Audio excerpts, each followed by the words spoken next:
દરેક ગુજરાતીના ઘરમાં બનતા ભરેલા મરચાં આજે મેં એક નવા સ્વાદ સાથે એટલા ટેસ્ટી બનાવ્યા છે. ચલો જોઈએ રેસીપીને.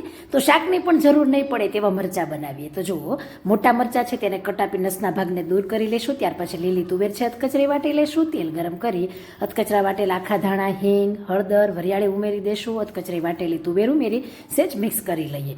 ત્યાર પછી આપણે તેમાં ખાંડ ઉમેરી દેશું. તલ ઉમેરી દેવાના છે, ફરીથી મિક્સ કરી દેવાનું છે. ત્યાર પછી મીઠું ઉમેરી દઈએ અને એક આદુનો મોટો ટુકડો છે તેને પણ છીણી લેશું અને તેને સરસ રીતે પકવીને ગાંઠિયાનો ભૂકો ઉમેરીએ. ત્યાર પછી લીલા ધાણા, લાલ મરચું પાવડર, ધાણા જીરું છે, ગરમ મસાલો, અડધા લીંબુનો રસ છે અને ગેસની ફ્લેમ બંધ કરી બધું સરસ રીતે મિક્સ કરી લેવાનું છે. અને આ રીતે મરચાંને પેક કરવાના છે. તેલ ગરમ કરી તેમાં ચપટી પ્રમાણે હિંગ ઉમેરી બધા મરચાં ગોઠવીને તેને ધીમા જ ગેસ પર બંને બાજુ ડિઝાઇન આવે એવી રીતે શેકી લેશું.